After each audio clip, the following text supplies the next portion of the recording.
जनता उनकी बातों पर कितना भरोसा कर रही है, सबसे बड़ी चीज़ ये है क्योंकि नतीजों के तौर पर उत्तर प्रदेश में कांग्रेस पार्टी के हाथों में कुछ नहीं आया, मात्र आप कह सकते हैं 1-2 सीट ही आई। अगर बात करी जाए प्रियंका गांधी या राहुल गांधी की, वो वायनाड में जाकर चुनाव लड़ते हैं, तो कहीं ना कहीं जनता के बीच अगर उन्हें विश्वास बनाना है और एक लीडर के तौर पर उभरना है, तो उन्हें ये देखना पड़ेगा कि वो कहीं से भी अगर चुनाव लड़े तो उसमें जीत हासिल करें। तो ये एक पार्टी के अंदर जो है बड़े पद 2-3 होते हैं जिन पर यहाँ गांधी परिवार जो है अपना हक जमाना चाहता है, तो जाहिर सी बात है कि यहाँ पर पार्टी अध्यक्ष के तौर पर तो मल्लिकार्जुन खड़गे को बिठा ही दिया है, लेकिन इसके बाद जितने भी बड़े पद होंगे उन पर कहीं ना कहीं एक दावेदारी प्रियंका वाड्रा की तरफ से भी होगी।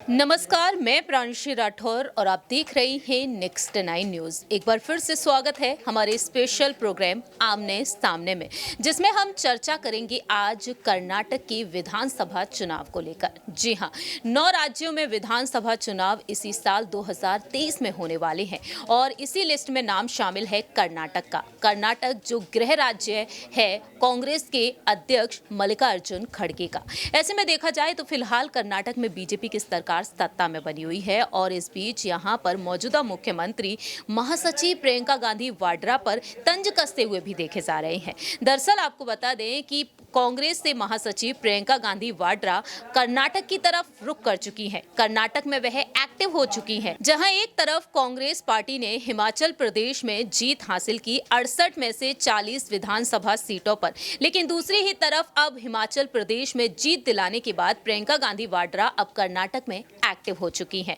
दरअसल आपको बता दें कि प्रियंका गांधी वाड्रा आज कर्नाटक पहुंची। 16 जनवरी की तारीख हर एक पार्टी के लिए अहम मानी गई है, क्योंकि कर्नाटक में आज यहां पर मैं नेता हूं नाइकी नाम के सम्मेलन को वह संबोधित करने के लिए पहुंची। यहां पर रैली को वह, जनसभाओं को वह संबोधित करती हुई नजर आई हैं। आपको बता दें कि यहां पर प्रियंका गांधी वाड्रा को लेकर यही उम्मीद रही कि कहीं ना कहीं महिला वोट बैंक को बढ़ावा देने के लिए प्रियंका गांधी वाड्रा आगे बढ़ेंगी और जरूर कोई ऐलान कर सकती है, और वाकई में ऐसा हुआ भी। कांग्रेस की महिलाओं ने यहां पर शपथ ग्रहण की और साथ ही साथ यहां पर कांग्रेस पार्टी ने एक बेहद बड़ा ऐलान भी कर दिया, क्योंकि देखा जाए तो यहां पर प्रियंका के साथ महिलाओं ने शपथ ग्रहण की है संविधान की। साथ ही साथ यहां पर कांग्रेस ने गृह लक्ष्मी योजना लागू करने को लेकर भी अपनी बात रखी है, क्योंकि देखा जाए तो यहां पर अगर गृह लक्ष्मी योजना लागू होगा तो यहां पर हर महीने महिला को 2000 रुपए दिए जाएंगे। तो ऐसे में देखा जाए तो यहां पर प्रियंका गांधी की तरफ से यहां पर ये तमाम ऐलान शुरू हो चुके हैं, लेकिन यहां पर सबसे बड़ी चुनौती उन्होंने दे दी है अब बीजेपी को।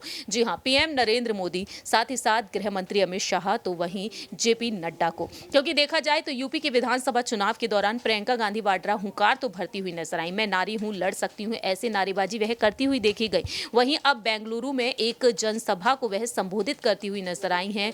आपको बता दें कि पैलेस ग्राउंड में यहां पर एक प्रोग्राम आयोजित किया गया, तो ऐसे में यहां पर प्रियंका गांधी वाड्रा हुंकार भरती हुई नजर आई। आपको दिखाएंगे एक वीडियो, लेकिन उससे पहले यहां पर न्यूज रूम में बैठे हुए सहयोगियों से राय लेना चाहेंगे कि आखिरकार प्रियंका गांधी वाड्रा किस तरीके से यहां पर चुनौती देती हुई नजर आएंगी। दरअसल आपको बता दें कि प्रियंका गांधी वाड्रा को लेकर यह भी दावा किया गया है। कांग्रेस अध्यक्ष मल्लिकार्जुन खड़गे ने यहां पर प्रियंका गांधी वाड्रा को उत्तरी भारत की जिम्मेदारी दी है और दावा यह किया जा रहा है कि कहीं ना कहीं रायबरेली से वह लोकसभा चुनाव में उतारी जा सकते हैं। साल 2024 में ये चुनाव होंगे। ऐसे में देखा जाए तो मल्लिकार्जुन खड़गे का जो गढ़ है, जो गृह राज्य है कर्नाटक, तो वहां पर प्रियंका पहुंच चुकी हैं। राय हम लेना चाहेंगे यहां पर अबरार से कि आखिरकार उनका क्या कुछ कहना है। तो पीएम नरेंद्र मोदी, केंद्रीय गृह मंत्री अमित शाह और साथ ही साथ जेपी नड्डा को वह चुनौती देती हुई नजर आ रही। महिला वोट बैंक को बढ़ावा देने के लिए उन्होंने पहली पहल की शुरुआत कर दी है और कर्नाटक में विधानसभा चुनाव भी जल्द ही होने वाले हैं। तो ऐसे में प्रियंका गांधी वाड्रा की जो चुनौती है, क्या यहां पर बीजेपी वाकई में डरती हुई नजर आ सकती है? क्योंकि हिमाचल प्रदेश में देखा जाए एक तरीके से रिवाज काम आया है जो हमने देखा है। देखिए, प्रियंका गांधी लगातार चुनाव के समय कांग्रेस पार्टी के लिए बैटिंग करती नजर आती है। उत्तर प्रदेश में भी उन्होंने इस तरीके का काम किया, लेकिन जनता उनकी बातों पर कितना भरोसा कर रही है, सबसे बड़ी चीज़ ये है क्योंकि नतीजों के तौर पर उत्तर प्रदेश में कांग्रेस पार्टी के हाथों में कुछ नहीं आया, मात्र आप कह सकते हैं 1-2 सीट ही आई। तो ये सारी चीज़ें बतला रही है कि आप अगर चुनाव के समय में आकर के जनता के मन को जीतने की कोशिश करेंगे तो इतना आप कह सकते हैं कि इतना आसान नहीं होता ये पूरा खेल। क्योंकि कर्नाटका की ख़ास तौर से बात की जाए तो वहाँ पर क्षेत्रीय राजनीति काफ़ी ज़्यादा हावी रहती है और जाहिर सी बात है कि भारतीय जनता पार्टी ने जिस तरीके के मुद्दों को लेकर के कर्नाटक के लोगों को भटकाने की कोशिश की है, ख़ासतौर से अगर आप देखें वहाँ पर सीएम मुंबई ने जो सीमा विवाद है, जो वहाँ का महाराष्ट्र और कर्नाटक सीमा विवाद, उसको हवा देने की कोशिश की। सीधे तौर पर उन्होंने एक नाथ शिंदे के खिलाफ बयानबाजी की। तो बीजेपी की सरकार दोनों जगह, उसके बावजूद भी इस तरीके का बयान देना सीधे तौर पर बतला रहा है कि कहीं ना कहीं राज्य की जनता को अपनी तरफ आकर्षित करना और ये दिखलाना है कि बीजेपी ही जिस तरीके से अबरार यहाँ पर ना नायकी नाम का जो प्रोग्राम वह संबोधित करती हुई नजर आई है कार्यक्रम, तो ऐसे में यहाँ पर सीएम मुंबई ने कहीं ना कहीं मजाक उड़ाने की कोशिश भी की है। उन्होंने साफ तौर पर यहाँ पर कह दिया कि प्रियंका गांधी वाड्रा को आने तो दीजिए, जो उनका प्रोग्राम है, जो उनका नारा है, वह किस तरीके से अब चलता हुआ नजर आएगा। तो क्या यहाँ पर सीएम को कहीं ना कहीं एक डर सताया हुआ है कि प्रियंका का कद लगातार पार्टी में बढ़ता ही जा रहा है? कर्नाटक में पार्टी के लीडर्स का यह कहना है कि प्रियंका गांधी वाड्रा अगर आगे आती तो कहीं ना कहीं जीत संभव मानी जा सकती है। देखिए, प्रियंका गांधी आगे आती है तो जाहिर सी बात है कि नतीजों में कुछ फ़र्क ज़रूर पड़ेगा, लेकिन सत्ता में आने के लिए इतनी जल्दबाजी में आखिर समय पर आकर के अगर प्रियंका गांधी प्रचार प्रसार करती है मात्र, तो उससे जनता का मिजाज नहीं बदलता। हालांकि कांग्रेस पार्टी के जो राष्ट्रीय अध्यक्ष है मल्लिकार्जुन खड़गे, वो भी कर्नाटक से आते हैं और कर्नाटक की सियासत को बेहतर ढंग से समझते हैं। बिदर से उनका ताल्लुक़ है, तो जाहिर सी बात है कि उनको भी आने वाले समय में कई संबोधनों में हम देख सकते हैं, सुन सकते हैं। तो उसके बाद ये तय किया जा सकता है कि कांग्रेस पार्टी कर्नाटक के चुनाव में अभी किस मकाम पर है और कितना ज़्यादा उनको फ़ायदा मिल सकता है। बहुत बहुत शुक्रिया। जैसा कि अबरार ने अपनी बात रखी, आगे हम राय लेना चाहेंगे कपिल से कि आखिरकार उनका क्या कुछ कहना है, क्योंकि प्रियंका गांधी वाड्रा साफ तौर पर देखा जाए तो एक चुनौती बनती हुई नजर आ रही हैं। पीएम पद की दावेदारी के लिए राहुल गांधी का नाम आगे आता जा रहा है। विपक्ष लगातार उन्हें सपोर्ट भी कर रहा है, क्योंकि साल 2024 में लोकसभा चुनाव होने वाले हैं। ऐसे में देखा जाए तो प्रियंका गांधी वाड्रा का कद लगातार बढ़ता ही जा रहा है। तो अब आपको क्या लगता है, क्योंकि दावा यह भी किया गया है कि कहीं ना कहीं राहुल गांधी अमेठी से नहीं उतरते हैं, तो प्रियंका गांधी को रायबरेली से के बदले कहीं ना कहीं अमेठी से आगे किया जा सकता है। तो आपको क्या लगता है, क्या यहाँ पर कांग्रेस की रणनीतियां फिलहाल तो देखा जाए पूरी तरीके से बदली हुई नजर आ रही है, लेकिन मल्लिकार्जुन खड़गे यहाँ पर राहुल और प्रियंका को लेकर अलग अलग फैसले ले रहे हैं? क्या कर्नाटक की सियासत में बड़े बदलाव वाकई में नजर आएंगे जिस तरीके से आज पहल की गई है? बिल्कुल, कर्नाटक में चूंकि भाजपा की सरकार है तो इस तरह की बड़ी पहल जो है हमें देखने को मिल सकती है। और उसके साथ साथ हम आपको ये भी बता दें कि जिस तरीके से कांग्रेस जो है वो बदलाव तो चाह रही है, लेकिन वो बदलाव ज़्यादा बड़े तौर पर नज़र नहीं आ रहे हैं। आपने जैसे अपडेट दिया कि वो अमेठी से या फिर रायबरेली से चुनाव लड़ेंगी, तो कांग्रेस कहीं ना कहीं अपने जो पिछले गढ़ हैं वहीं से चुनाव लड़ रही है। अगर बात करी जाए प्रियंका गांधी या राहुल गांधी की, वो वायनाड में जाकर चुनाव लड़ते हैं, तो कहीं ना कहीं जनता के बीच अगर उन्हें विश्वास बनाना है और एक लीडर के तौर पर उभरना है, तो उन्हें यह देखना पड़ेगा कि वो कहीं से भी अगर चुनाव लड़े तो उसमें जीत हासिल करें। तो ये एक बड़ी चीज़ है। ये करने के बाद कहीं ना कहीं कांग्रेस में लोगों का विश्वास वापस आना शुरू हो जाएगा कि कहीं से भी खड़े, और ये खबरों में भी ज़रूर बनेगा। कर्नाटका की जहाँ तक बात है तो वहाँ पर भी जल्द ही चुनाव होने वाले हैं और उसको लेकर कांग्रेस बड़ी तैयारियां ज़रूर कर रही है। लेकिन क्या ये जो दौरे हैं वो लगातार जो कर रही हैं, और कहा यह भी जा रहा है कि वो उड़ीसा के दौरे पर भी रहेंगी, तो ये देखना ज़रूरी हो जाता है कि उनके दौरे करने से कितना जो है फ़र्क आएगा पार्टी की छवि पर और उनकी पर्सनल अपनी छवि। जाहिर सी बात है, यहाँ पर देखा जाए तो कहीं ना कहीं उनके दौरे करने से यहाँ पर कई बड़े बड़े बदलाव देखने को मिल सकते हैं। आगे हम राय लेना चाहेंगे क्रांति से कि आखिरकार उनका क्या कुछ कहना है, क्योंकि देखा जाए तो महिला वोट बैंक को लेकर अब यहाँ पर बार बार प्रियंका गांधी वाड्रा को लेकर अलग अलग दावे किए जा रहे हैं। दावा यह भी किया जा रहा है कि पीएम नरेंद्र मोदी और अमित शाह और जेपी नड्डा की रणनीतियों को ध्यान में रखते हुए महिला वोट बैंक को बढ़ावा देने के लिए प्रियंका को अब आगे कर दिया गया है।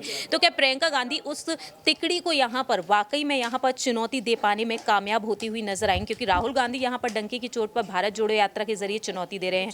हाथ से हाथ जोड़ो अभियान की शुरुआत होने वाली है 26 जनवरी से। आप इसे किस तरीके से देखती हैं? देखिए, प्रियंका वाड्रा भी जो है वो यहाँ पर राहुल गांधी के ही रास्ते पर चल रही है, क्योंकि इससे पहले हमने देखा था कि राहुल गांधी जिस तरीके से जो है यहाँ पर भारत जोड़ो यात्रा की शुरुआत कर चुके थे, तो उसी यात्रा के बाद से जो है राहुल गांधी का नाम तेज हो गया। उनके नामों की तो चर्चा तेज हुई ही, साथ में उनकी छवि भी धीरे धीरे जो है वो सुधरती जा रही है। जो एक पप्पू की छवि थी उनकी पहले, वो अब शायद नज़र नहीं आ रही है। दूसरी तरफ अगर हम बात करें तो देखिए, प्रियंका वाड्रा भी जो है अब वो अपनी तरफ से जब यात्रा शुरू करेंगी तो जाहिर सी बात है कि उनकी तरफ भी बात आएगी। और देखिए आप एक चीज़ कि जब भारत जोड़ो यात्रा जब तक चल रहा है तब तक वो हाथ जोड़ो यात्रा जो है वो शुरू नहीं कर रही है। तो देखिए ये इस बात की भी और है कि चलिए पहले एक यात्रा सफल हो जाए तब दूसरी यात्रा को जो है यहाँ पर हाथ से हाथ जोड़ो यात्रा की जब शुरुआत होगी क्रांति, तो कहीं ना कहीं प्रियंका के लिए भी कोई दावेदारी की जाएगी जिस तरीके से राहुल के लिए पीएम पद को लेकर की जा रही है? देखिए बिल्कुल, यहाँ पर पार्टी के अंदर जो जो है बड़े पद 2-3 होते हैं जिन पर यहाँ गांधी परिवार जो है अपना हक जमाना चाहता है। तो जाहिर सी बात है कि यहाँ पर पार्टी अध्यक्ष के तौर पर तो मल्लिकार्जुन खड़गे को बिठा ही दिया है, लेकिन इसके बाद जितने भी बड़े पद होंगे उन पर कहीं ना कहीं एक दावेदारी प्रियंका वाड्रा की तरफ से भी होगी। जाहिर सी बात है, कहीं ना कहीं प्रियंका गांधी वाड्रा पर भी यहाँ पर एक बड़ी दावेदारी देखने को मिल सकती है। अब देखना दिलचस्प होगा कि कांग्रेस यहाँ पर भारतीय जनता पार्टी को किस तरीके से चुनौती दे पाने में कामयाब होगी। खैर, ये तो वक्त के साथ साथ ही पता चलेगा, लेकिन आपकी क्या कुछ राय प्रतिक्रिया है ये आप बता सकते हैं कॉमेंट सेक्शन में। फिलहाल के लिए हम चलते हैं, बाकी की तमाम अपडेट्स के लिए आप देखते रहिए next 9 news. Promise of justice by Srimati Priyanka Gandhi Vadra to the women of Karnataka, to every household of Karnataka. This is the promise by the Congress party in Karnataka, and this will be the promise of justice to every woman and to every household in Karnataka. This will be a guarantee that we, the Congress party, is giving, Mrs. Priyanka Gandhi Vadra is giving to every woman in Karnataka who is fed up of the current maladministration in the state. Check. Our leaders will be handing over this check to Srimati Priyanka Gandhi Vadra. ಈ ಒಂದು check ಅನ್ನ ನಾವಿವಾಗ ಹಸ್ತಾಂತರಿಸ್ತಾ ಇದ್ದೀವಿ ಶ್ರೀಮತಿ ಪ್ರಿಯಾಂಕಾ ಗಾಂಧಿ ವಾದ್ರಾ ಅವರಿಗೆ. ನಮ್ಮ ನಾಯಕರುಗಳಾದಂತಹ ಶ್ರೀ ಸಿದ್ದರಾಮಯ್ಯನವರು ಹಾಗೂ ಶ್ರೀ ಡಿ.ಕೆ. ಶಿವಕುಮಾರ್ ಅವರು ನಮ್ಮ ರಾಜ್ಯದ ಎಲ್ಲಾ ಹೆಣ್ಣು ಮಕ್ಕಳಿಗೋಸ್ಕರ ಅವರ ಪರವಾಗಿ ಈ ಒಂದು ಗ್ಯಾರಂಟಿಯನ್ನ ಇವಾಗ ಒಂದು ಚೆಕ್ ನ ಮುಖಾಂತರ ಹಸ್ತಾಂತರಿಸ್ತಾ ಇದ್ದಾರೆ ಶ್ರೀಮತಿ ಪ್ರಿಯಾಂಕಾ ಗಾಂಧಿ ವಾದ್ರಾ ಅವರಿಗೆ. ಈ ಒಂದು ನಾಯಕಿ ಕಾರ್ಯಕ್ರಮದಲ್ಲಿ ಪ್ರತಿಯೊಂದು ಹೆಣ್ಣು ಮಗಳಿಗೂ ಪ್ರತಿಯೊಂದು ಮನೆಗೂ ನಮ್ಮ ಕರ್ನಾಟಕದಲ್ಲಿ ನಾವು ಕೊಡ್ತಾ ಇರುವಂತಹ ಈ ಒಂದು ಆಶ್ವಾಸನೆ, ಅದು ಅವರ ಹಕ್ಕಿನ ಹಾಗೂ ಅದು ಅವರಿಗೆ ನ್ಯಾಯ ಒದಗಿಸುವಂತಹ ಒಂದು ಆಶ್ವಾಸನೆಯನ್ನ ನಾವು ಕೊಡ್ತಾ ಇದ್ದೀವಿ.